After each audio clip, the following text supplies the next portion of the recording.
Oh, hello there. Come closer out of the dark and sit around my campfire, why not? My name is of no great importance, but the stories I have to tell you are. Witness 4 lost souls journeying together through a grim world of perilous adventure. Be warned, though. These stories are not for the faint-hearted, and once you have heard them, you cannot unheard them. Bear witness to the Vagabond Chronicles. Holy shit.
Get down behind me. Oh, we're young, we are in this together. Vagabonds and children, yeah, prisoners forever. Post-generation,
Oh shit, it worked! It didn't work at all. This is a huge fucking lie. The last time we did this, everything froze when we tried to add Pete's camera, and now we're pretending we're lying to you that this is the first time we've tried this introduction. And it's not, and I'm really upset. Hi everybody, welcome back to season 2 of the Vagabonds. So we have a whole new bunch of technical errors to throw at you this season, and we've got a whole new play. Vagabonds without technical errors. Exactly right, exactly right, Tom. But as you notice, we've made a few changes which have just not helped our situation at all. Everybody's on camera now, which is very cool. So we have like people around the table, which is great. We have some new people joining us. Einel Tomlinson is here as well. Hello, Einel. Pete is with us, but Pete's camera destroys our stream. So fuck you, Pete. And we're Powerful. You're too powerful. We can't have you on camera. And we have Mr. Klim and also my friend and yours, Tom DeVille, here as well. Hi, folks. Hello. How are you doing? Pete basically going to be the force ghost of the stream and just kind of Plausible. Basically going to the plausible. Force Ghost. This is it. So welcome back to season 2 of the Vagabonds. We said it was going to be a month. It turned into a year, more or less. I can't tell you that was not planned, but hey, whatever. We're back. It's fine. We're going to try and do things a little differently, try and improve in an amateur way, but still trying to improve it. And by the way, what about that fucking theme song? Huh? Ha ha ha ha. You like it? Fucking Vagabonds by New Model Army. Love the New Model Army. Very sweet. We got the permission. They Take were me very back cool. to my goth days. I know, right? So here we are, folks. We're starting back again. We're going to try and pick up where we left off. And we're going to do the introduction, just in case you're new, or if you don't know what the fuck happened last time, or you forgot, because it's been 89 years. We're going to go around the table, as it were, starting in initiative order, and introduce our characters. A quick recap, this is Warhammer Fantasy Roleplay 1st edition, with a lot of funky augmented rules, because, quite frankly, it's my house. So we try and make things a bit more interesting, a bit more fun. And you're funky and augmented. I am funky and augmented. This is true. So why wouldn't the game be? Some old favourites coming back, and some old classic routines are probably coming back too, including critical rolling every time. We'll see if that works out. So we're going to start around initiative order with the character that I like the least. That is Teddy Wheatpasture, played by Pete. Hey Pete, what's going on? Why the hate? Why the hate for Teddy? I don't know. Your character's just basically somebody I love to hate. That's kind of how it works. I don't know why. This is such a coward. Hello. Hi Pete. Introduce your character. I'm Pete in Australia, and I play Teddy Wheatpasture, who is a hobbit burglar slash ninja slash hides from everything. Excellent. As a catboy. Yeah, he's totally good. Everything. But as long as he makes money, he does not care. Yeah, he's basically a kleptomaniac. Somehow it's a virtue, I guess. I'm not sure. Thank you very much, Pete. Next up, we have, I guess, initial order would be Mr. Klim, or is it Ratty? I can't remember which way it works out. Is it Quint or Ratty? I think it's Klim, because I think it's Klim. All right, cool. Klim, Mr. Klim, who plays Quint. Basically, imagine if you took a boiled egg, then took a Bunsen burner, covered it in, like, I guess, concrete, and then burnt the shit out of it. And that's what this rat creature looks like. That's what Quint looks like. I love this camera. You get to see my incredulity now. No, you do. Now it's palpable. Now you get to really feel it. Hello, everyone. I'm Klim, and I play Quint. Quint is a Kentucky Fried Skaven. He's a Kentucky Fried Skaven, yeah. So he was... effectively, he was a fighter with a storm vermin, but then he basically got religious. Got talking to a religious slave, decided to become knight. Was burned by his clan, which is pretty good going because they usually get killed. So and he escaped. He was found by the Vagabonds, eking out an existence underneath the waterfall. That's right. He decided to help them with their noble acts of heroism. You were being entrepreneurial by cornering the market of fish under that waterfall. You were the most successful fish catcher of that waterfall. Man, I tell you, could I catch those? Could I catch them? Actually, until that heron came along, and then you were number 2. Yeah. Okay. Outclassed by a bird. Outclassed by a bird. Great, thank you very much. Next up, we have Ratty Not Tatty, the hedge wizard with the mostest or something, probably fleas. Rattigan, played by Tom. Hey, Tom. I definitely have the most fleas. Most I have fleas. more fleas than Skaven. That's saying to me. That is something. To me. Hi, I'm Tom. I play Rattigan, who is a hedge wizard. Hedge wizards are kind of wizards make it up as they go along. They've not had any formal training. My wizard has had the opposite of formal training. He literally grew up in a hedge. He stole his robes from an inn. They're a bathrobe from an inn. Yep. He has a couple of pet ferrets called Noodle and Mr. Spidge. Noodle and Mr. Spidge, who help him with his magic.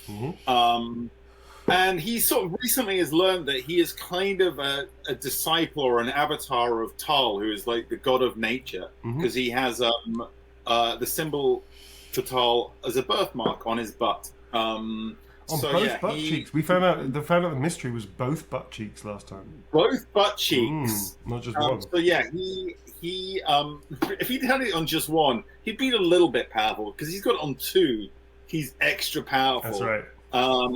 And he can now do some really crazy things. So yeah, that's Ratty. Cool.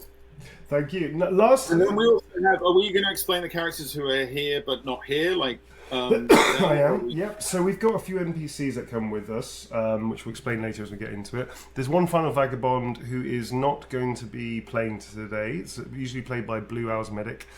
She's a very busy community manager that works for Santa Monica Studios, and with the success of God of War, she's not here. So she's not going to be with us for the new campaign at the moment. However, she might come back at some point. Her character may come back as well at some point, unless I kill her in a very funny way, which happens. Look at Ziggy. We have the magnificent Einol, who is joining us with a new character. We do, and I'm guessing we're going to intro the character when they come into the story. We are going to intro the character. We're holding that back. Yeah, we're going to hold that back. But we'd love to know. Yes. We'd love to know a little bit about you, Einol. So if you want to jump in and give us a little succinct howdy doody, that'd be great before we kick off. Oh, I won't give you too much information about him, but I'm Einel. I play Merrick the Dwarf, who currently he grew up a smuggler as a young dwarfling, but as he grew older, he's now found himself in Bogenhofen. He's made a name for himself. He's got a gift of the gab. He's a bit of a chameleon. He's able to kind of shift between classes and different walks of people of different walks of life and blend in and be able to communicate with them. But also, that's cool. When the talking is over, he lets his two knuckle dusters do the talking for him. One of them on the left is called Swift, and the other one's called Justice. Yes, Swift Justice. Amazing. All right, without further ado, we're going to jump straight into it. So as you can see here, we have the full cast of the Vagabonds. These fucking things, which are basically chaotic war penguins, which used to be horses. Long story, you need to watch up. The war penguins. If you want to catch up, folks, with those kind of things, look at Neil Newborn Official YouTube channel. Most, if not all of the episodes, apart from the first two, are up there, and you can check it out and get on. So we've got Quint here, we've got Ratigan. This is Scooter, who's he's going through puberty in a very heavy way, who's an engineer. We've got Teddy Wheatpasture there. We've got Wavy Davy and Dr. Dasher, who are a couple who are very cool. One's a bard character, the other one's a doctor. And they've recently got engaged, and they announced their nuptials happening in Bogenhofen. We're going to pick up from where we left off, which was the gang leaving La Maison-Telle after a month's respite and rest, having helped rebuild the almost obliterated Chapel de Toll out in the middle of the wilds of the Grey Mountains. In the Frugal Valley, I think it was. They have made their way across the mountain range. I had to turn into Bretonnia and go up to Helm's Pass when they made their way across to Bogenhofen. Bogenhofen is not the hometown of Dr. Dasher, but is where he set up his practice a long time ago, where he still has a practice, sort of, and where his official home is. And they're heading there because they're going to get married there. It's a whirlwind romance, as we all know, which is wonderful. And their nuptial is going to be soon, and they've asked all of the Vagabonds to be a part of it. Dr. Dasher, as it turns out that we didn't realise, is actually rather wealthy, has a very nice, magnificent townhouse in Bogenhofen. And although he's already told them without being asked that they're not allowed to stay there because it's not quite as big as they think, it's fucking enormous. He just doesn't want them to stay there. But he's going to be putting on a massive, lavish wedding for his friends, and he called people from all over. He sent missives out to the far corners of the area of the Empire just to try and get people there in time, in about a week's time, or so if they can dash across. people from Nuln, Altdorf, all the cool places, Middenheim as well, and Talabheim, things like that. So it's going to be quite a big shindig, and the Vagabonds are begrudgingly sort of invited, kind of, only because Wavy Davy basically said, "No, come on, darling, you've got to invite them. I mean, they did that thing that one time." "All right, I can't. How can I say no to your blue eyes?" So they're apparently been invited. The War Penguins are not invited, mysteriously. So you've made your way. I'm hoping that we forget about them again. Yeah, Save exactly. him from the zombie army, or save him from the werewolves? Well, I or think I save him from that time when he was going to eat a pie that looked like it had a bit of mold in it, I know, something like that. So, okay. So before you Teddy special is not mold. The Teddy special. So as you go through Bretonia, you actually have to go over here, which our audience can see. The Vagabonds probably can't see right now. It's called the Lauren Forest. It is famed, and also people are scared of it. It's kind of infamous. It's where the elves live, Tom. Del, as you sort of skirt the mountain range here and the Lauren Forest, which is very conveniently going to be these 6 trees here, representationally, just like that. As you sort of skirting your way north past it, Del stops you and sort of looks to the forest, and there's a far-off look in her eyes. Fleck sort of whines a little bit and nuzzles into her. She absent-mindedly puts her hand underneath his chin and gently strokes him, as if she's in deep thought. At last, noticing that she's no longer sort of travelling with you in the cart, she stops and turns and tells you that she's decided to go. So, Tom? but I think for safety, we should travel separately. I have to do some stuff. And I'd appreciate not having to, save the world again, and it's giving me a bit of a headache. But I'll see you at the wedding. Fleck is my +1, and I don't like fish. No fish, please. Is that because she kept on falling into rivers? Yeah. I mean... What do you think? You What do you kept think on I trying learned to how kill to her. swim, Tom? You kept on trying to kill her. So she turns to all of you and the carts come to a stop. The carts. I should make the cart properly. Like the cart's here, and you're all sort of walking or riding in it or whatever. And she stops, and one by one, Dr. Dasher, Wave Davy hop off the cart and sort of walk over to her. Scooter sort of gets off and falls over immediately onto his face, and then gets up and dusts himself off and looks around as if nobody's looked. Teddy's still sleeping and doesn't wake up, even though you're pretty sure he's awake. So what do you all want to do? Del's just sort of standing there with her hands clenching and unclenching, looking at you. I'm going to sort of approach her kind of a bit nervously, and I just sort of I'm a little bit sort of sad that she's leaving. Ratty, this is when I say me, I'm meaning Ratty. Yeah, Ratty is sad, and I go, so right, you were the first elf I think I ever met, and unless you count I once met a badger which had really pointy ears, and I thought it might have been an elf, but it turned out to be a badger, right? So, but then I think you were the first elf I ever met, and to be honest with you, I thought they were going to be a lot scarier and a lot better, and just generally not falling into rivers as much as you did. Made of butter. Yeah, I also really hoped they were going to be made of butter or cheese or some nice kind of something they could eat, maybe. Right. I don't know. Anyway, you were our friend. You are our friend. You still are. I don't know why I'm saying you were our friend. I mean, you're all leaving us. Dig up. I'm going to make you make a fellowship roll in a second. I'm going to catch you are our friend, and I just want to say, once a vagabond, always a vagabond. So, you may feel the call of the elves right now, but you're welcome back anytime. Okay, so she sort of looks at you, and then she says, Okay, bye-bye. Seriously. Okay, bye. No. Stop following me. Ready? Go back. Good boy. Now sit. Stay. Okay, I'm going to make a leadership test against you, and if I succeed, you are going to have to obey her like a good dog. So I'm going to give her a plus. Oh, so wait, okay. So the twist is we're all her dogs. You're all her dogs, okay. Yeah. So she's passed. So in a commanding voice, she says that specifically at Ratty.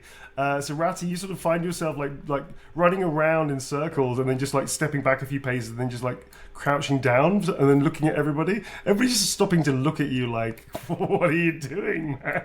And then I'm looking at her like, do I get a snack? Yeah, now? do you get a snack? I've done it. Yeah. Do I get a snack? Fleck just sort of like steps forward a little bit, gives you this disconcerting look, like raised eyebrow, and just snorts, and then just turns around and just runs into the forest. And Dell follows after bowing to everybody and like a little tiny bow, and then she just runs off really fast into the forest. And you sort of, after a while of just staring at her, the leaves sort of like rustling in her wake, and the trees sort of like covering her passage, and eventually she just disappears from view. So yeah, she says she's going to be with you in like a week's time or so, a couple of weeks' time. It's a couple of weeks until the wedding. She's going to try and make it. Basically, that means she just decided she didn't want to travel with us. Basically, just what she was just said. like, yeah, no. She's embarrassed. Yeah, I'm gonna do my thing. Enough of that. Yeah, exactly. So Tom, if you remember historically, Tom, also you had an invite to go there as well. The elves actually gave you an invite, but that's fine. Oh, that's correct. I did, but for the sake of not breaking up the party right now, and making this very complicated, I'll be like, I call after her. I'll catch up with you in a bit. I am here, so I will come back because I would like to see some more of you and just check that they're not badgers with pointy ears, right? So I will be back. All right. At that point, you turn around and realise that everybody else has already left, and then like you have to run after the car, and you hop into the car and manage to finally catch up to everybody. So after several weeks of travelling, maybe like a week or so, like 10 days, something like that, you finally manage to crest the hill.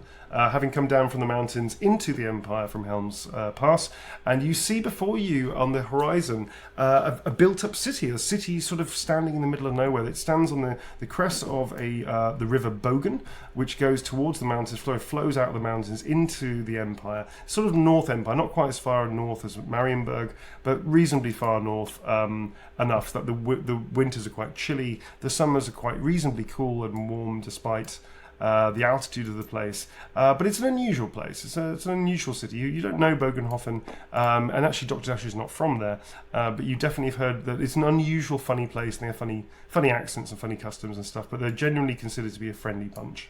You arrive taking sort of the long way round through the traditional paths, which is easier for your chaos penguins. They are lightly disguised, Yeah, they're lightly disguised. In the same way that two humans making a fucking panto horse is basically a horse in a panto fashion. That's kind of what you're. I never said it was good. It was Have goodish. they basically got Goodish. Have they basically got, when you see horses, like knights have got horses, and they've got those like big kind of cloth Barding. covering. Yeah, it's like that. Yeah. It's like that. They've got massive, but here's the problem. You've had to like, not staple, but you've had to like fix things to their feet to look kind of hoof-like. But if anybody gets to like if anybody gets too close to these things, it's gonna be like, you're gonna have a bad time. So as you get to an outcropping of a small clump of trees, kind of like a very, very small forest, not even a forest, more like just a large number of trees. Scooter sort of pipes up. He's actually steering the thing now with he and Teddy are at the front here. Just sort of steering the car. And Scooter sort of pulls to a halt and goes, whoa, whoa there. He's perpetually having his voice broken, in case you've forgotten. And he looks back and goes, excuse me, Mr. Ratty, sir. Ratty, sir. Well, his voice, whoa. What was that? Are you talking to me? Yeah, I think so. I think so. Sorry, his voice is doing some really weird octave changes. Oh. Yeah. Somebody's balls are dropping, eh? I'm getting a little hair down there. Well, actually, now that you mentioned it, I think it might be. Yeah, I thought it was some kind of chaos mutation. I've been burning myself with candle wax for the last few days. You see, when we're old enough, that's just kinky. We all go through changes. Anyway, Mr. Ratty, sir. Yes. Well, yes. Me and the hairy boy next to me have been chatting a little bit and think that maybe not such a great idea to bring these He whispers like he does a stage whisper, creatures of chaos into a well-armed city and stuff, and might be a good idea to camp down. And one of us should, maybe me, should probably stay in this little clearing of forest here. I mean, I reckon we better leave you there just to protect protect the citizens from Bogenhofen from the change you're going through. So what change? You want to stay? I mean, you sound like a certain tale I once read of a certain Mr. Hyde and Dr. Jekyll. So you don't know where you don't know where he's got them from, but he pulls out this little pouch of cough sweets and starts like sucking on them. He's been basically munching on those to the point where when he the best. I was about to give him an acorn for that. Right, you're going to give him an acorn for it. And, okay. No, seriously, I reckon you should stay here then and just, have a you camp down. Don't worry, we won't forget about you. We're going to come back for you for sure. Scuba and the penguins, because we love all of you. Are you telling the truth? You're not going to forget about it. No, I am very serious. Okay. Despite the certain dungeon masters hope that we might forget about you and just leave you there we are going to come back. Right? All right. So, mind you, given our running total with cities and not setting them on fire, outside the walls is probably the safest place for him to be. I mean, that is true. If you see a certain orange glow rising in the sky above the sea, that means we're probably going to be with you soon, right? It means we're probably with you sooner than later. Listen, Einel's joined the Vagabonds. I have high hopes for you guys not to blow up a city. I'm really gunning for you guys to not blow the city. All right, cool. Okay, with that sort of I don't know, unless anybody else wants to say anything, in which case that's cool. And unless anybody else has anything else to add, you sort of make the arrangements. Well, sorry. Rat boy, if you got any better sort of disguise?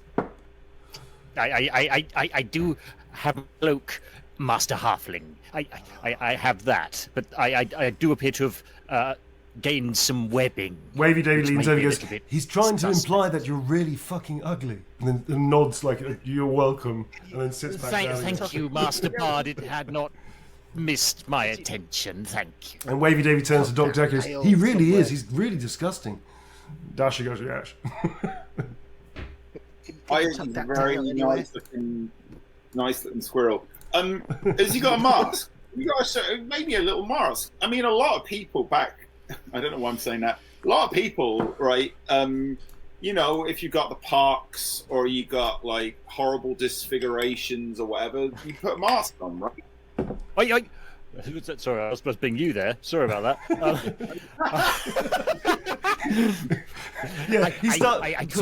Tom. Hang on a sec. So Ratty, Quint turns to you. He's really incensed by Wavy Davy trying to be quote unquote nice. So he starts copying your accent badly because he's really pissed off. He's being a little passive aggressive about the whole thing. Sorry, carry on, but do it in a faux mock accent of Tom's accent, please. Right, my lover.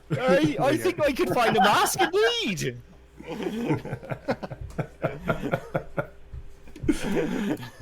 Now, Clem, see my. Tom just obliterated. Sorry, we just lost Tom there. Oh no! It's all right. Okay, I'm going to intercede. You're back now, sir. So Scooter sort of leaves you to your weird bickering and just sort of G's the wall penguins. You all sort of jump off, you grab your belongings, anything that you want. He leads the wall penguins to inside this sort of cluster of forest. You can still see him, but you notice he's going quite deep in. But he reckons there's going to be somewhere so you can just camp down for a day or a few days or whatever. You also leave him with all of your travelling provisions that you've taken, because obviously you're entering a city, none of you need any of that stuff. You have everything with you that you wish to. If there's anything that you wish to leave there, you can. One thing, you're going to have to leave the Arca Chaosica, which you still have, with them, because there's no way on... Sorry? Was that basically the Chaos version of the Ark of the Covenant? Kind of, yeah. It's basically like the Chaos version of the Arca. It's the thing that you found in the in the La Maison Tal, that a Skaven and a hit squad. Why did we give it to the people in La Maison Tal? What? Why didn't you give it? Why didn't you give it to the people in La Maison Tal? Indeed, Tom. Shifty look at Pete. Oh. Now here's the thing, Pete. Here's the thing. Pete, out of fairness, Pete, I'm going to let you make an initiative test -20 to see if you've managed to second and hide the Arca Chaosica on the coach, on the wagon, with none of them noticing it's there. In which case you'll have. It's a huge pretty effing fucking chest. big. It's like a massive chest of stuff. So He Pete, could have put it in a crate and then. you could have put it in a crate and you know, stuff. So Pete, remind me what your initiative is before you roll, dude. Oh, Before you roll. That's a 90. That's a. These are two wrong dice, so we're off to a flying start. Okay, I'm going to give you the dice to roll. It's these two dice here, Pete. Before you roll, what is your initiative, please, sir? Because I need to put down everybody's initiative again. 83. Okay, so that's going to be a 63 to succeed. You need a 63 to succeed because they're basically sitting on top of the fucking thing. That is a 78, which has not succeeded. So they know at some point during the journey for the 10 days from Bretonia into the Empire, somebody noticed that the thing they've been sitting and some of them lying on and sleeping on is actually this fucking radioactive Arca Chaotica thing. So they know that you have it. They don't know where to deposit, which is why they've taken it with them. But now they're saying that they can't take it into the city. So that kind of L screws you. Yeah, we can't take it into the city. Yeah. No, all right. I mean, Master that's Halfling. fine, Master Halfling. Might I to leave it on the cart that we bury it in the clearing. I know a guy who's gonna sort us out, give us a shitload of money for this Arca Chaotica. You just gotta trust me. Just let me make those contacts, make these deals, and it'll get us off our hands. You'll never have to worry about this thing again. Let's just leave it here in the forest with the penguins. You're right, maybe, Quint. Maybe we do bury it. Maybe that's a good idea for now. Puts a little bit more trust, doesn't it, in what's happening? Without the ring that's still at Le Maison Tal, it cannot be opened. That's fine. That's not a problem. Teddy, my guy you just needs. haven't got the ring, have you? You ain't got the ring on you, have you, Teddy? Teddy, I want you to roll initiative to see whether or not they find the fact that you've got the ring on you right now. You have got the ring. No, that's a pass on a normal. That's a normal pass. Yeah, but I'm giving you a massive negative modifier, -30 to your roll, because they absolutely don't believe you to begin with. So they see, like, on your chain around your neck that you've basically had the ring the whole time, which not only will open the box, but will also summon the Iron Knight thing that you apparently, quote-unquote, left with the clerics that you definitely can call from. Oh my god. Teddy! We basically just travelled with a nuke. You basically travel with a tactical nuclear weapon. Yeah, that's basically where you're at right now. Look, we're arms dealers, aren't we? You know? Oh, new career. This is like a new career choice. For a Teddy Weekmaster, yeah. Like, yeah, all right. Scooter, right? When you got a minute, can you bury the box? Bury the box. All right. Do we have any shovels? Maybe don't get too close to it though, because I've been sleeping on it for the last 5 days, but okay, I'll try not to get too close to it. That's why he got 3 arms. Okay, folks. So with that note of desperation, Scooter agrees to bury the box and look after the chaotic war penguins and try not to get burned as a fucking cultist. And you make your way into Bogenhofen. Bogenhofen is a bustling metropolitan market town with trade coming in from from the Grey Mountains, and goes distributing right across the Empire. It's also towards autumn now. You've been travelling for some time. You had a month off as well, so it's getting the night's getting a bit chillier. The daytime's a bit brisker and crisper. And you notice that actually you realise that Dr. Dasher, as you're walking along into the festival, into the city, that there's a festival at this time of year called the Scharfenfest. Which is a wonderful time. There's jousting, there's festivals, there's strong arm competition, there's beer tents, there's people telling futures, there's weapon makers, there's beer tents, there's livestock sellers, there's all kinds of manner of fairs, there's beer tents, and there's all kind of really fun stuff that you can get involved with, which is why they thought it would be a really great idea to have the wedding at this time as well. They lead you into, Dr. Dasher turns around and goes, actually, I've got a little holding here. I had a practice which I sold to somebody some time ago. You're not going to stay with me because, well, it's a bijou place, but I'll find you a hotel that is in your your price range. And you walk through the centre of Bogenhofen. There's loads of people going about their business. The accent is a little funny. You hear a lot of Yamaros, Yamaros, Yamaros, Yamaros, Yamaros as you walk through the town. It leads you to one of the nicer parts of the areas, which is sort of like for the people like doctors and lawyers and things like that. He takes you to the house, which is fucking enormous. This little bijou hideaway he's got. He takes Waverly goes, oh wow, this is really impressive. And he goes, listen, you're going to have to meet us in a day or so. We're using this venue here, I think. I'm going to try and secure it. Oh, and look out for a man called Merrick. He's going to be my wedding planner. He's a little peculiar, but he gets the job done. See you tomorrow. And then he kisses Wavy, and both of them start giggling, and they enter his enormous fucking pad, and they sort of leave you outside to your own devices. Now, because you've just been dumped, basically, as a third wheel, we can sort of narratively roleplay that you just stay somewhere cheaply for the night and meet up at the wedding venue, which they're trying to secure. Tomorrow, and that's not a difficult thing we can do. Or if there's something you want to do in the city today before we go into that, you've got a choice, folks. So we can either fast forward to the wedding planning itself, because it's going to be happening very soon. It's going to be a very quick thing to put together and then actually do the wedding. Or you can go shopping, I guess, if you have any money, apart from Ratty, who's completely broke, I think. Pretty sure Ratty got nothing. Very permanently broke. You're permanently broke, aren't you? What I want for nothing. I ain't got anything I want, though. I'm That's just right. happy with my friend. Was it Toll and Nature provide? Exactly. As long as I got some nuts to chew on, I'm fine. As long as you got some nuts to chew on, you're happy. Great. Okay, cool. And there's anything else that Pete or Clem you want to do? Sir? I do want to try and make contact with someone to shift the okay. Arca. That's cool. We can do that narratively. So if you want to make I'm going to say a fellowship test plus 10, because you have thieves' signs and thieves' language and all that kind of stuff. You go to some of the seedier bars. You're going to have to spend a bit of cash, I'm going to say, but let's see if you make a roll. That is a critical success. Which means it's the stuff of legend, so no matter what you do, you can't possibly fail this. So folks, we do a percentile game, just in case you didn't remember. All the percentages they have for weapon skill, initiative, which is kind of like reactions, and fellowship, which is like charisma and D&D, I would say, is a percentile thing. If you get a 0-1 to a 0-5, that is a critical success, the stuff of which legends are born.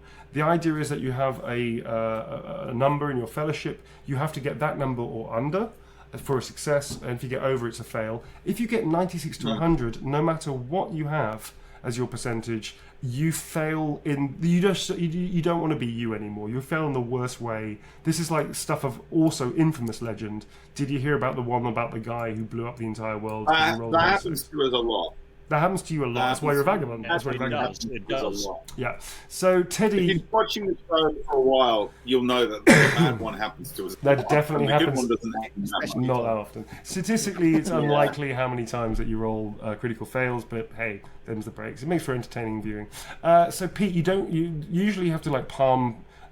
Grease palms and all that kind of stuff, but actually, because you're so suave and you're so full of confidence with your newfound wealth, I guess, not that anybody else knows how wealthy you are right now, you manage to find contact straight away. They said they're going to get a runner. There is a guild leader here who is at the place. Yeah. I'm more trying to get it to the Griffin people, not to. Oh, you're trying to do that. Oh, you're not going to the Thieves Guild. Okay. Pete, yeah, so with your massive, awesome critical success, you managed through the Thieves Guild to ask about the Order of the Griffin, which is what you found is this sort of like mysterious group that you were contacted through a guy called Tracker, which was during your Teddy special, if you remember. Sorry. I'm completely scared for my life. Yeah, you're actually pretty fucking scared. You're terrified. It resolved as soon as possible. So I can, cool. Yeah, get that fear over my neck. So you and the boys are sort of led to. Are they still with you? You guys are all still together, right? Yeah. Yeah.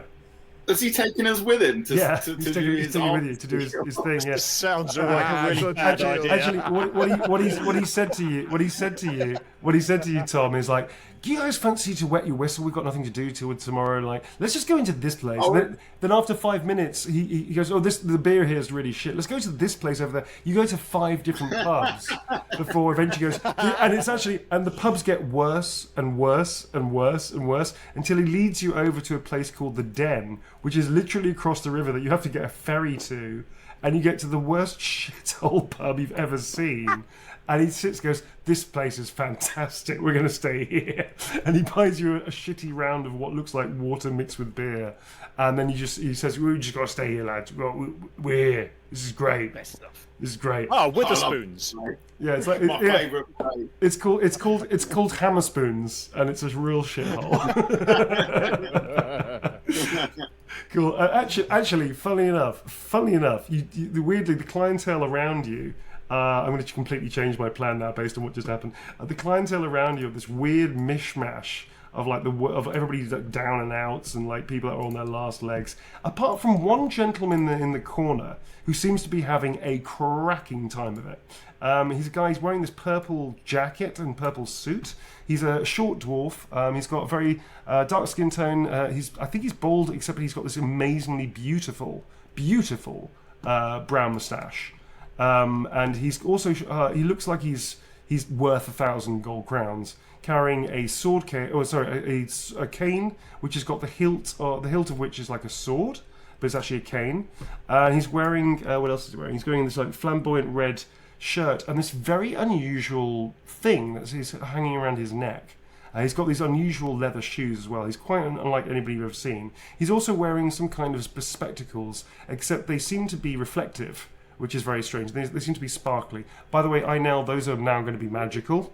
So they're going to increase you're going to increase your fellowship by 5 every time you wear they're called the Spondudi sunglasses. And every time you wear them, you get +5 to your fellowship.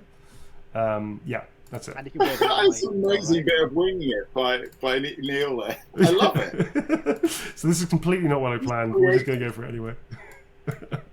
I love it.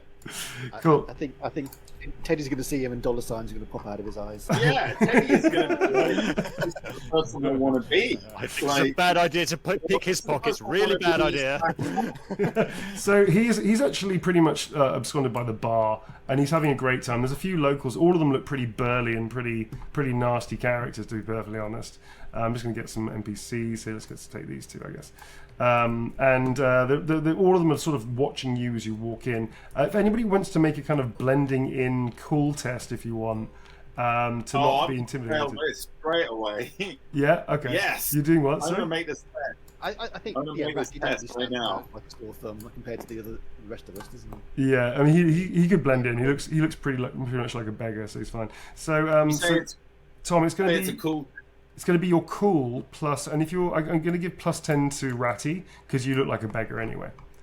How is this not a fellowship test? Because you've just walked into the bar. You haven't even talked to anybody yet. You're just trying to pass it off like you're cool. You know what I mean? It's a cool test. Cool. Okay.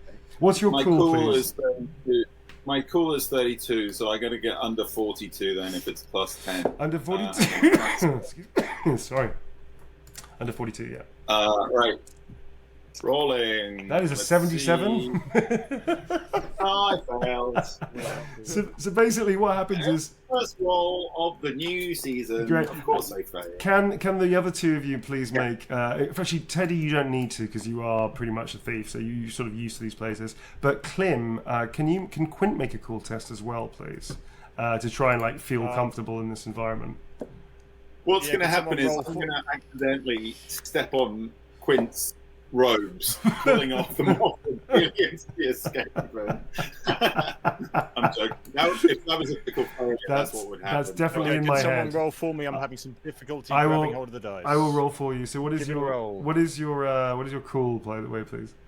One moment, caller. Mm-hmm.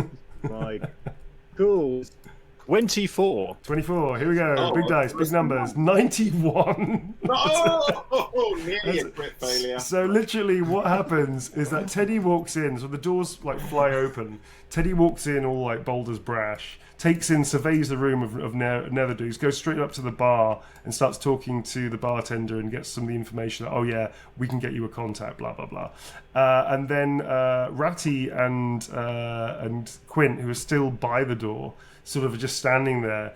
And like Ratty looks at Quint, he nods, trying to follow like Teddy's entrance, and Quint nods at you, and then both of you like walk into each other and smack your heads against each other, and then Ratty just goes, "Ow, that really hurt!" And the whole bar just like starts looking at you and now starts laughing and chuckling, and a few of them are starting Cards to and like, comedy together. rodent. There's a couple of them. I've got to add in that when our heads knock together, it makes a really hollow, like, Clonk. knocking sound. Like a clonk. You notice that Teddy's walked very quickly to the bar and has sort of left you pretty much alone together by the doorway. Okay, so we're gonna. It's the two monks. We'll be here all week. We're here a week. So we're gonna flash. So Teddy, you've just made your historic roll and you're like, engaged in getting a round of drinks, and you'll shout. You're sort of. You're sort of basically trying to find information. We're going to flash to Merrick. So Merrick, sir, you are actually here a little bit on a personal, a little bit of business.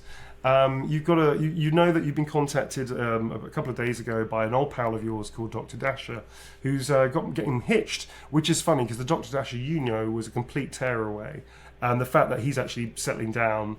The guy he's marrying must be fucking special because honestly, the Dasher you know, there's no way that Dasher that you know would get married. But he's asked you to help him with his wedding. He's heard that you are now a wedding planner and a fine one at that, sir. So you've decided to take it on. You've given him a mate's rate of actually increasing the amount of money you were going to charge him to begin with. Because you know you're his mate. When he said I want a mate's rate, you said yeah, that's fine, and then you just added 10% on top. So he's asked for pulling out all the stops. So you're here to secure quote unquote quality meat from this particular inn. When you see these three idiots walk in, there's something about them that sticks out. There's something about them that just catches your attention. Can you make an initiative test, please? Initiative test. Yes, sir. Right. Grab over. Which dice am I rolling? These two dice over here, sir, and it's against your initiative round. There we are. Cool. That is. Can you move your hand, Tom? Sorry. That is a 23. Okay, that's a success. Cool. So 23. So you notice straight away there's something about these three that is unusual. Like they look like complete idiots, and yet they have the markings of people that have not only seen some serious shit, but have lived through some serious shit as well.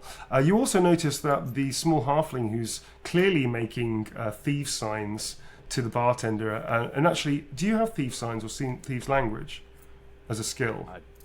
I do. I have. These are called secret signs. Secret signs, I think it's called. Secret language. Thief. No, I don't have that one. Do you have either of them? But as a smuggler, I mean, chances are he'd know something about secret language seedy thief behaviour. skill. Yeah, you have secret language thief. Yeah, okay. So you clearly see him engaging the bartender, and actually because your role was so good, you actually start listening to the conversation. Sorry, you start watching the conversation they're having secretively. Secret language thief is basically a lot of hand signals. So you're talking about bollocks, but actually you're rubbing your left temple and then tapping your fingers against your inner palm. These are all signs and codes to have a conversation within a conversation. So Pete, can you say out loud for Einel's benefit the conversation that you're having with the bartender, and Einel, that's what you understand it to be, basically. All right, mate. What do you want? Looking for a contact in the Order of the Griffin. Order the Griffin. Yeah. Order the Griffin. Hold up, son. That's a bit gnarly. It's a bit tasty. Hey, I'll make it worth your while, son. All You know right. something? I've got a little bit of grease to get your palm greasy with. Well, it's going to take a lot of grease, if you know what I mean. And at the same time, the guy's going, "Oh, you know, tulips are very fascinating flowers, aren't they?" Rubs earlobe. So they're having these two conversations. So he goes, "Well, let me stay here. Give me What of grease is it? No. Well, have you got a pound? Have you got a pound of grease? You got half a monkey of grease?" What are you talking about? A half an octopus? A full octopus, is it, of grease? Yeah, an octopus of grease. Octopus of grease, nudging a wink, all right. He goes, listen, I'll send somebody over to you, and if there's more, you'll have to pay him, though, quite a lot, but he'll send him over. Sounds like Gary the Brain. So I'm getting into Gary the Brain territory. By the way, folks, if you don't know who Gary the Brain is basically based on my dad, and it's actually Tom's. Tom is so severed from his intellect. Tom is not severed. Rattigan is so severed. Sorry, I caught that. I caught that. Rattigan is so severed from his intellect that he has to talk to his brain as if his brain was another player. So, so that's him. Yeah. So anyway, so Einel, your character, so Merrick sees this guy trying to contact the Order of the Griffin, who make an intelligence roll to understand what the Order of the Griffin is, if you don't know, because you may not know. But the main thing that you note is that he's looking for a contact, and he's going to pay him a shit ton of money. Just saying. Okay, rolling. 36. Okay, Order of the Griffin. Or is it just me? No, it's just you, I think. So. I think that might be just you. Yeah. Okay, cool. So, what's your intelligence, please, Einel? My intelligence is 31. Okay, do you have anything like luck or anything along those lines? I guess not. That's a slim fail. You think you've heard of it, but you're not entirely sure what it is, so it's your best guess, really. However, the one thing you didn't understand that he's looking for a contact to reach out to, and he's got a shit fucking ton of money to pay him to take something off his hands. And you being with your past, with your mysterious smuggling past, this is not unusual information to be given to you, even if it is indirect and third party.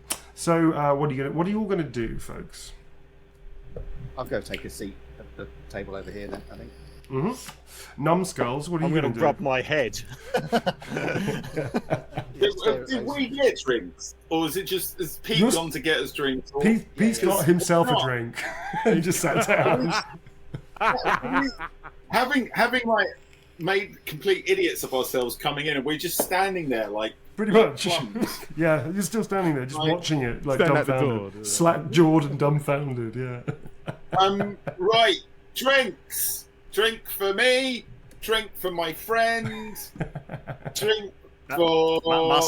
Master Rattigan, how are we going to be paying for this? I got no money, so no drinks, just water. Is water free? Master Rattigan, I did pick up back with the Beatles. When I was looking through the mound, I did pick up a purse. It might have some sort of money in it. I haven't opened it yet. My friend is buying drinks. Drinks off my friend. I'm opening the purse and seeing what's in it. Okay, Tom, as you I hope say, it's not there's more Beatles in the purse. Tom, as you say that, a hearty round of "Hurrah!" comes up from all the patrons of the bar as quite a few of them start rushing over to get drinks from the bartender. The bartender gives you like a friendly hello wave. He's got quite meaty hands, quite a chunky guy. Gives you like a meaty wave as a lot of people, and two of the other burly-looking guys come around, slap you on the back, grab you, and start escorting you towards the bar. Merrick, as you see all this going on, you see these two like country bumpkins getting a round of drinks on these people, which is a really bad idea. What do you want to do, sir? What's going on with you, sir? What do you want to do? Well, I guess Merrick sees Teddy on his own, right? Over there in the corner? Yeah, obviously you don't know his name, but yes, you see Teddy in the corner over there by himself. He all alone.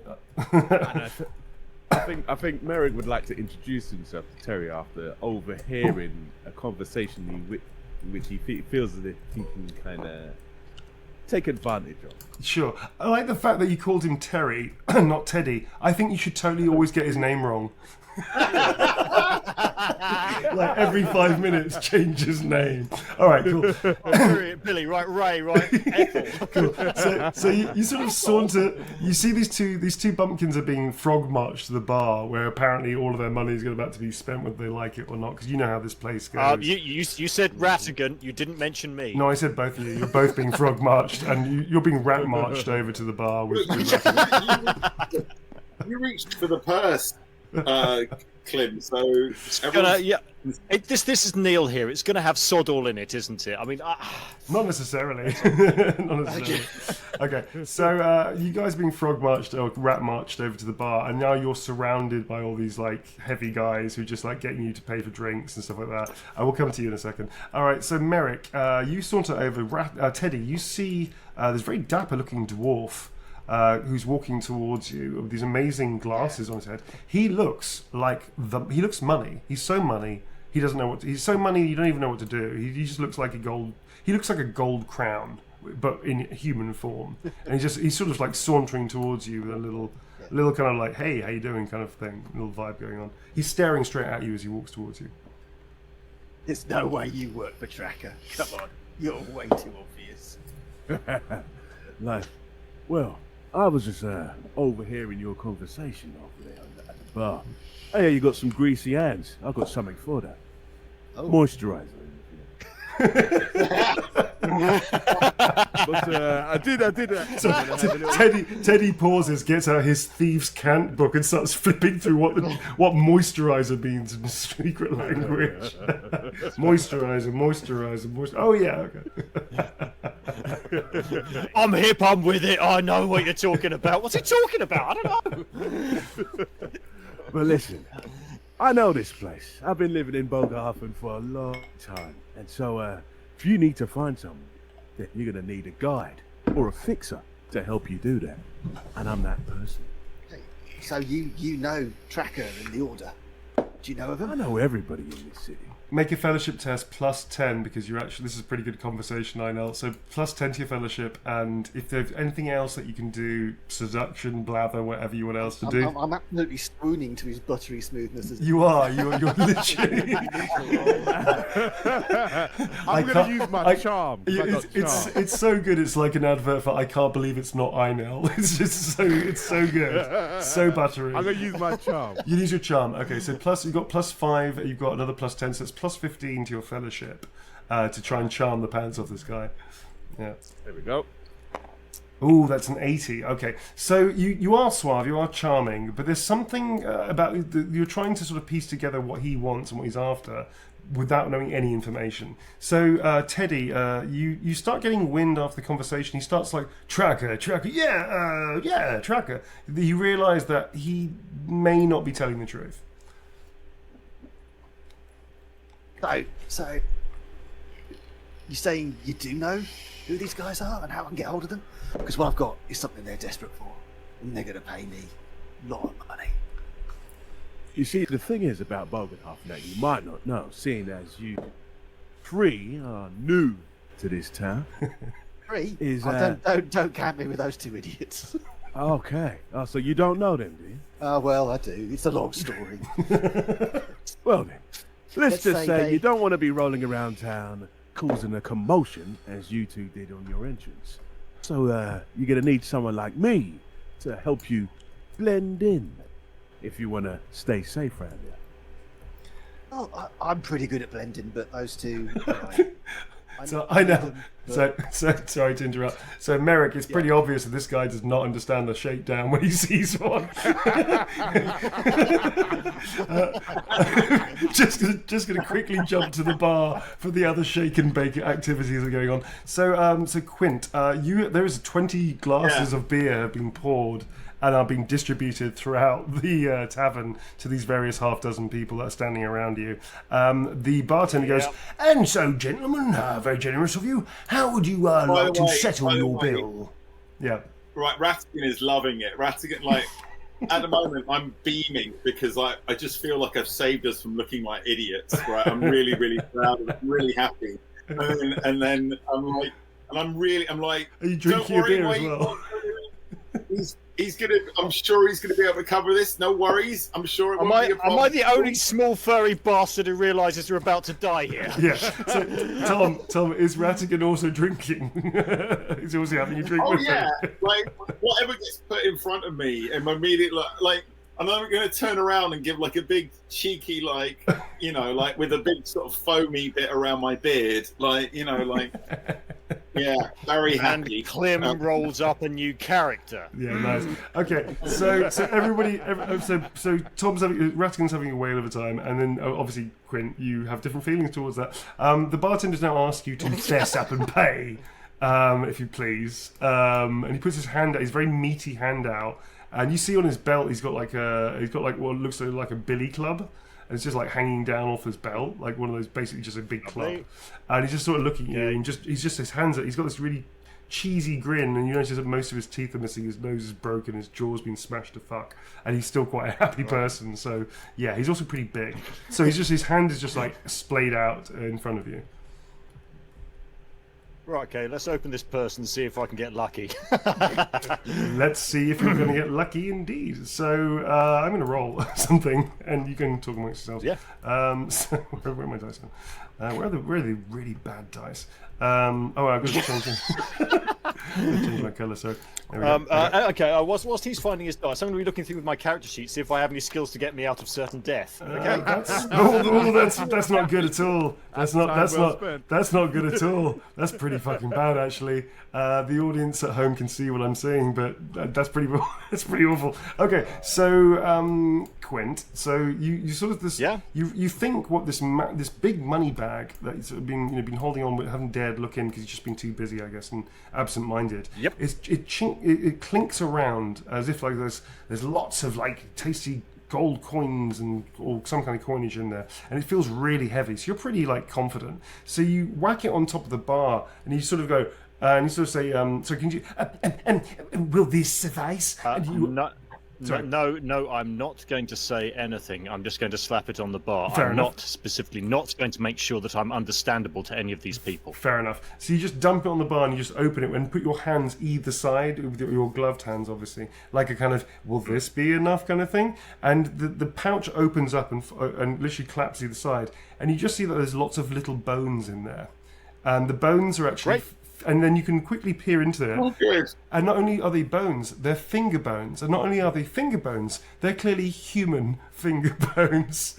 And there's just a pile of them just in this pouch on the bar as this guy looks down, looks up at you, looks down to the pouch again, looks back up at you again, and then just looks around the bar, looks at the beer, looks back down at the bones, looks back at you again, then looks at Ratigan, who gives him a big thumbs up, looks back at the bones, looks at you, and then just pulls back his hand in a punch. Can everybody please, apart from Teddy and Merrick at the moment, because we're going to get back to you in a second, can you two please make a surprise roll, which means you're going to make an initiative test, and if you fail your initiative test, you're going to be surprised. Which means one round you're not going to be able to do very much. Would you like to go first, Tom, as you appear to have instigated this particular joy we now find ourselves in? Yeah, I'll go first. Good. Where you go? 22, that's a success. That's a huge pass. So you are not surprised. You see in slow motion, like the beer is like, maybe the beer is just like really excited you, and you have this feeling of alacrity, like the beer spittle coming out of your mouth when you go, "Whoa, nice one." And so the beer spits out, and you see this guy, like, his face changes, and you know his face is now not happy face, but angry face. Angry face is usually bad, and you know that, Ratigan. And you see his hand pull back, and you realise what's about to happen. You may do something in a second, but let's just find out if Quint is really feeling the powers of the warrior running through him, or if he's just like dumbfounded. So Quint, it's your roll. Okay, where those goddamn dice? Yeah. That is a 14. Well done. Very good, very good, very good. So both of you realise the shit's about to hit the fan. Both of you realise, oh my god, this is about to kick off. And you can both take an action before this punch lands on Quint's schnozzle. Also, by the way, at any point, Merrick and also Teddy, if you want to jump into the action, you can, or not. In which case, I'll be just jumping in between every time we do a combat round, I'll be jumping back to your conversation, and you can carry on. Even though the fight's going to be happening around you, you don't have to be in combat unless you choose to get into it. Okay, that's just a choice. So you both get one action each, starting with highest initiative, which I believe is Quint. Bearing in mind you're now in a city.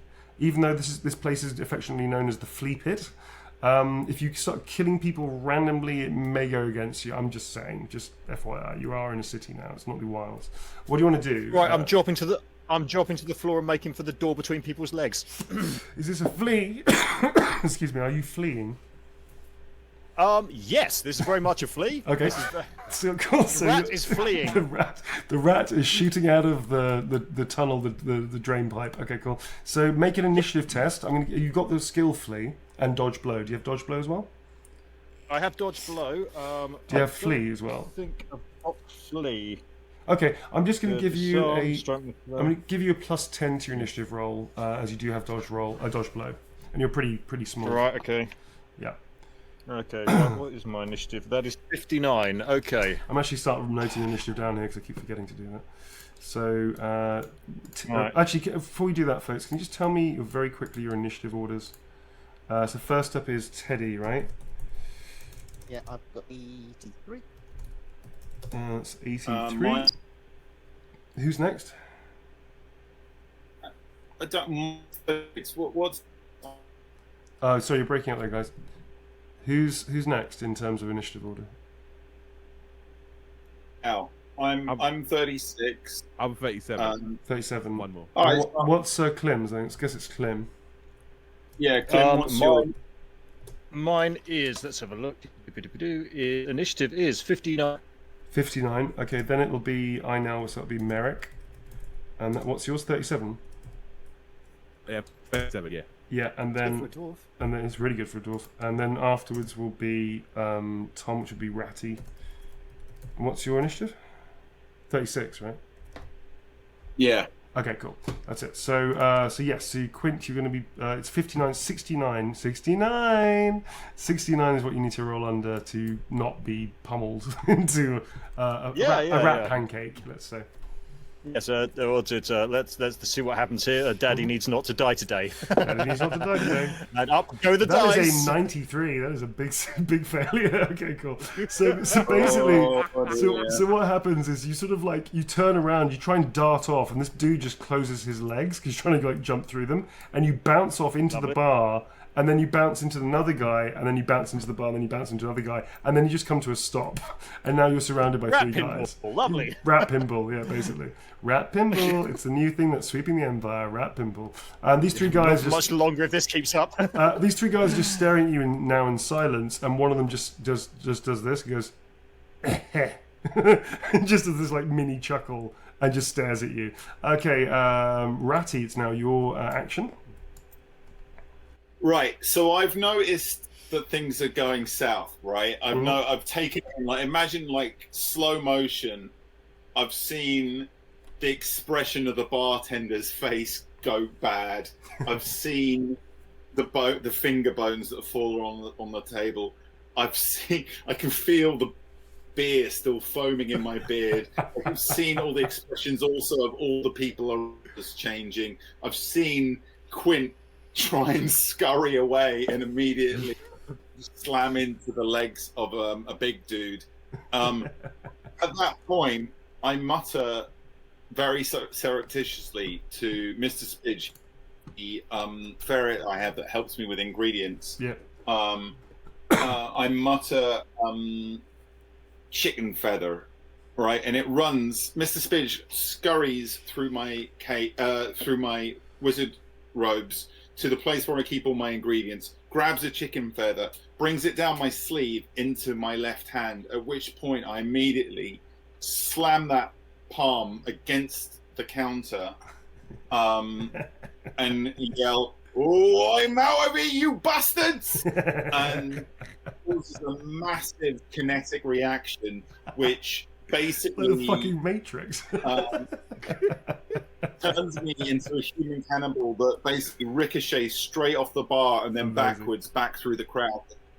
Amazing. So yeah, I'm casting Cannonball in case you. Cool. How many magic versions of Cannonball? Yeah, it's like an augmented version of Flight, but by turning into a human cannibal. So, are you aiming this? Are you going to try and aim for the door? Because there's a window right next to it. There's also a window. The door was behind us.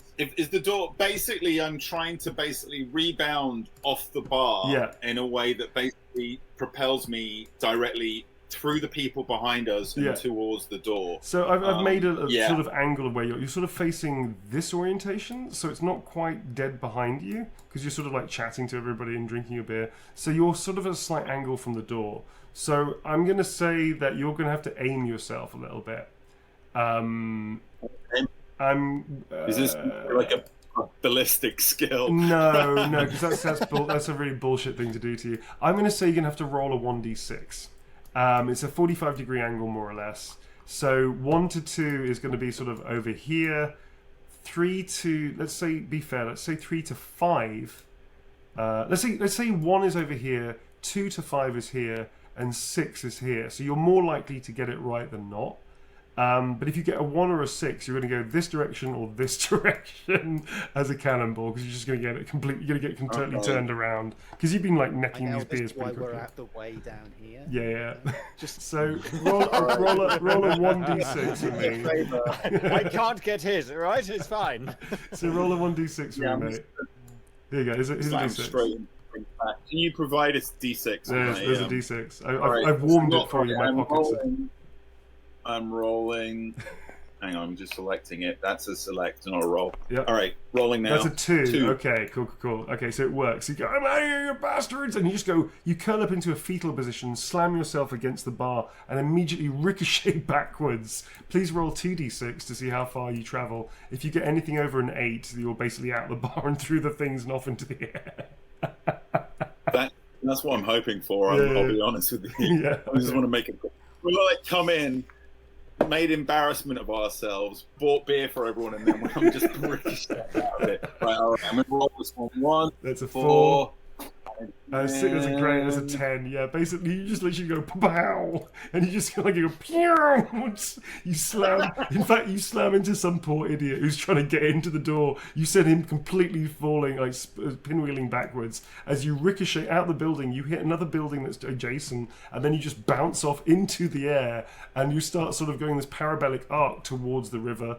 Or towards the beach that's next to the river, which is actually muddy and soft. So you'll probably have a soft landing when you land. However, currently you're in the air and you're out of the bar. Merrick and... well done, you've solved my bar puzzle. Well, next up, back to the action with Merrick and also Teddy. I don't like to associate with these two as much as possible. You can see that. All right, so where you've left it basically is you're not entirely convinced about this guy. He's offering to take whatever you're offering up off your possession, I guess. He's also trying to shake you down, but I'm not entirely sure if you're aware of that, Pete. So, you know most of the people in this bar, by the way, I know. Just saying. I'm completely transfixed by how money he looks, Neil. He's so money. Anyone who's that money must be telling the truth. He's so money. In fact, you sort of, as he looks around at the fight that's going on, you end up like nibbling a little bit on his sleeve to see if it's real, and it definitely tastes like real velvet. He's like, "Whoa, that's real velvet. Whoa, real deal. It's a real deal." Yeah, he catches you doing it and just looks down and he just says that it's the real deal. What are you gonna do, folks? You can take it. It's literally anybody's call here right now. Well, I reckon Merrick he's intrigued by the three of them because they're obviously new to the town. There's a lot of tourists that come, but like as a tourist, they come for the festival on the other side of the water. That's right. Yeah. These lot have come over to the shadiest part of town, caused an absolute ruckus. He's coming to with some secret. So like I'm intrigued. Merrick is intrigued by these guys, and he knows that there's something special about them, even though he perceives them to be a little bit slow, a bit not as intelligent as he is. But at the same time, he knows that they've got something. They probably have something that he would love. Yeah, they've got a certain quality probably on their personage that you might want to abscond with. Yeah, okay, cool. Now, just to tell you, Merrick, as you're sort of summing up this little tiny sweaty halfling, you notice that this really deeply fucking ugly human being has just tried to scurry his way out of this pile, is now being surrounded by people that you know, actually. Whilst this weird, like, hippie druid-looking dude has just caused some kind of magic spell and has just turned himself into what you could only describe as a human ball and has literally, like, power slammed his way out of this bar. and knocked a guy called Fred, who owes you money, incidentally, out of the way as he was trying to get into the bar, and has just gone off into the city somehow, which was pretty fucking interesting, exciting. So much so that actually a lot of the patrons, the guys that you know, have stepped back and go, "Whoa, a wizard!" And they've stepped back. In fact, they've given you, Quint, a little opportunity to scurry out. But Merrick, it's your turn. What do you want to do? I think I might scurry. Okay. So, Merrick, what do you want to do, mate? It's still your go, still your action as well. Well, I think Merrick is incredibly intrigued by the wizard who's just done cannonballed his way out of the building, and could possibly use him for entertainment at the wedding. That's a very good idea. Because he has come into a bar and he has literally shaken up the whole bar. Everyone's got rowdy. He's bought everyone drinks and then shot himself out of the door. He's an entertainer. That is someone that could be very handy when it comes to events planning. Are you gonna propose that? Are you gonna propose that to Teddy? Entertainment. And also, you notice, because you obviously ride a very high initiative to begin with, you notice that Tevi is just that side of lascivious and just that side of greedy, that you reckon you can cut a deal with this guy. Just saying. You want me to sell my friends into slavery? Sure. Merrick assumes that you're his agent. Oh, I love this. In fact, Merrick just does that thing where he just gets his glasses, puts them down a little bit so you can see the colour of his eyes, and goes, "Agent." And Teddy just looks at you blankly and just nods slowly, like he's not really sure what to do. You put your sunglasses back up and go, "Uh-huh. All right, cool." Better agent than pimp, thank you. You immediately think he means pimp. So you're like, yeah, okay. So yeah, that's what you think. You think he's asking if you were his pimp, so you just say yes. Throw in the rat boy as well with it if you want. What is he? Thank you for blowing my cover. What does the rat boy do? What's he into? All right, cool. So sort of progressing things on a little bit, I guess, guys. So, are you striking up a deal between you? Is there some kind of arrangement you're doing for the wedding? Here's the deal then. I want to hire these You're not these guys fools. for entertainment at the wedding. Okay. If you want to hire my friends, you can, but you got to give us help in finding this Order of the Griffin. That's what I need. Well, let me take a little seat for a second. Was it? Yeah, sure. Tebby, is it? Tebby with the two D's? Teddy. Okay. Teddy. Oh, the two D's, okay. Well, Teddy, let's just say I'm planning a wedding, a huge wedding for someone who's particularly notable in Bogenhofen, and I would love to hire you and your friends as entertainment value for this said wedding. Let's strike up a deal tomorrow, shall we? Tomorrow? Why not now? This guy's a negotiator. You're like, I respect that. I respect that. Got me on the back foot already. As I say, if you can get me what I want, I can get you these boys signed up, and I'll even dress them up pretty for you. You dress them up as well. What? I was going to inquire about their attire as a... The whole turn of events. I'll make him look proper clown for you. So while you guys thrash out this deal, Quinn, you see a moment of opportunity to scurry the fuck out of here as these guys are like, "Whoa, magic, that was really cool. Oh, wow. You know, great, that was really interesting, wasn't it? Was he turned himself into a cannibal?" You see a moment to basically abscond, to get out of here and scurry away like the proverbial rat that you are. Please make an initiative test. Have you got silent move urban or concealment urban? Yes, I do. Okay, well, both of them or just one of them?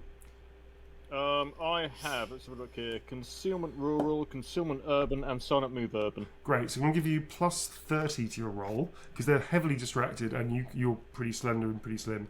So it's an initiative test plus 30 to basically get the fuck out of Dodge while scurrying through bars and just making yourself look like a tumbleweed bursting through this bar. So please roll your initiative. Oh, it's as noticeable as a rat. So, yeah. And away we go. That's a 90. That's a big fail. Okay. So basically, bad luck, Clem. It feels kind of like he has. That is literally 1 point off a success with the plus 30. Oh, really? Oh, well, bad luck. So you sort of get... so you basically you get like half a foot into your escape from the bar maneuver, and this meaty hand just goes clunk and just comes straight down on the back of your head. It doesn't do any damage, but it's just going to stun you. So you just get completely stunned. You just sit there in fact, you're actually on all fours. You're like really low to the ground, like an inch off the ground. And you're starting to scurry forward, and just this clunk on the back of your head. Your snout goes into the floor. You knock yourself out, and you're just a little bit dazed and stunned there. And you just got helped up and then dragged over. This big burly guy sort of drags you over and goes, "Oi, Merrick! What's up? Oh, do you see that guy turned into a Hannibal? This guy looks like he doesn't even. Oh, is he? Well, he looks weird. Look at him." He sort of offers this guy's like face to you, which is now covered in blood, and his tooth is chipped, and he just offers it forward. He's pretty ugly, this guy. Don't you know who this is? This is the majestic rat boy. Whoa! I asked for him to come see me today. He goes, "No, really? Oh, wow! Oh." He has no idea what you're talking about, but he doesn't want to seem stupid. Wow, the majestic fart boy. That's amazing. Yeah. He can fart on cue. Pete, move your hand. In moment. Quinn, if you could talk right now, that would help. That would help. Is it one episode Do in? you want to make me a cool test? Yes, I do. A cool test? Oh my god! I thought you did. Wait a second! You squirt the musk of fear as a Skaven. Musk of fear. I forgot about it. Yes, make an automatic cool test, please. I forgot. I'm going to empty this place. I forgot. You don't just look like a Skaven. You're a fucking Skaven. I totally forgot about that. I am a Skaven. So roll. That is a 22. Sadly, a success. What is your cool, actually? My cool is 24. Oh, you lucky little rat. You lucky little rat. So you just squirt his musk anyway. He can if he chooses to. Do you want to squirt your musk of fear? You can just squirt it. Boys, what do you think? I think yes. Do it. I think it's a yes. It's a big yes. Okay. What is it? As I made my cool test, can I try something here which I don't know what it actually does? Okay. So I have Musk of Fear, but I also have Musk of Bravery. I'm not sure if that is different. Oh, that's interesting. Okay, you have Musk of Bravery. That literally does the opposite of Musk of Fear. So, what to everyone around? Yeah, it makes everybody around you a little bit like more standing up straight and feeling good about themselves. Like It smells no, it doesn't. It does not smell like Lynx Africa. Lynx Africa is literally what Musk of Fear smells like. It smells like cinnamon buns and happiness. It smells like jam and bananas. It just smells good. I honestly think in this situation that might be the actual better option. Okay. Because then it looks like I'm a performer. Okay, cool. So your little hands like curl around you, like your body arches, and you sort of bend into it, and then you just go, and then after a moment you do this. It's like a little trumpet, and that's this weird sweet smell of cinnamon and happiness and marshmallows float through the room, and all of you get hit with this waft. Lost up. All of you get hit with this waft that reminds you of your childhood of good times, or good times with a loved one, or good times with camaraderie and friends, and you will feel just a little bit better about yourselves. So. The smell of cinnamon buns. It's ridiculous. He's got a magical bum. He's just squirted the Musk of Bravery. So all of you get a temporary bonus to leadership. I'm leaning into the lunacy here. Yeah, please do. So it's plus 10 to leadership, cool, and willpower. You'll get a plus 10. Nice to get a bonus from it. But the bonus won't last. It'll only last like half an hour or something like that. But you'll get a little bonus from that. And this guy whose name you don't know just stand. Huh? Actually, I guess I don't get it because I'm always. No, you're gone. You don't get it. You don't get the opportunity to smell his fart. No, you don't. So all of you just stand there, and the big guy just goes, "Oh, that's wonderful. That is." I sound like my dad again. That's wonderful. That is. That's wonderful. That's a really nice. I'm not sure if it's entertaining, but it's nice. and he just dropped. he just takes his hand off the rat. The alternative. Yeah, he looks really confused as to what he's feeling right now, and he sort of turns back to look at you, Quinn, and then he just smiles, but it's really uncomfortable, and then he goes back to the bar. And he sort of goes, "Oh, don't leave him alone. He's a good." I sound like my dad again. leave him alone. He sounds like he's a good little rat boy. And they also laugh, and then the owner sort of like grabs a whole bunch of the beers back and goes, "You're paying for that," and this will leave you alone. Cool. Okay, so the idea is, I guess, going to hand it back over to you three now. So Merrick and Teddy, you've come to some kind of agreement. Merrick, you know that the wedding rehearsal stroke setup is tomorrow morning. And that's about 8 o'clock. Yeah. So if you want them there, you can probably ask them to be early. You want to give? It's up to you what you want to do next. So what's the general plan, folks? Well, I reckon Merrick would go for the deal that Teddy put towards him. If I hire them as entertainment and they entertain at the wedding, then I will help them find the golden rule. Sounds good. All right, cool. Teddy, any last thoughts at all? Or Quint, I guess? So what's your name then, son? Me? Well, my name is Merrick. Wedding planner extraordinaire and your best hope of getting out of here alive. Nice. All right. That's great. Cool. Okay, we're going to hold it there, folks. That's it. So that is part one of our sort of interlude, like new season 2 special. Be performers at the wedding now. I fucking love it. I love the fact. I'm going to come up with an act. That's the kind of chaos that we need. That's the kind of chaos that we need. I had zero. I did not think that this was going to go this way. I had nothing planned for this eventuality. The fact that you're even in a bar, you're not even like that's how you. Like none of this was planned. This is completely against what I'd written down. I was going to try and keep a low profile here. Thanks, Tom. That was amazing. It was so good. So moi, folks. Now you're the main act. It was so good. So guys, end of the first part of the interlude between the seasons. This is kind of like season 2, first episode, I guess.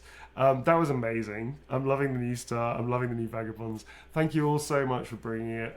Thank you to everybody in the chat that's watching right now. Thanks to our mods as well. This is the first part of the two-part special, which will lead us into the new campaign. We'll see you next time. This is the Valentine's special as well, so the next episode should be probably in about a day or two. I'm not entirely sure, but we'll put it on social media when that's going up again. So huge thanks to the Vagabonds. Thank you so much. Well, thank you, Neil. Yeah, thanks. Thank That was you. wonderful. Every single technical. I haven't laughed that much in a long time. So Yeah, it was really good. And we'll catch you soon. Our next recording was going to be relatively soon, so this will be edited, obviously, and we'll go on a 2-part special, so we'll work that out. Thanks, guys. Take it easy. See you soon, and stay well, everybody. Take it easy, blokes. Bye. Bye.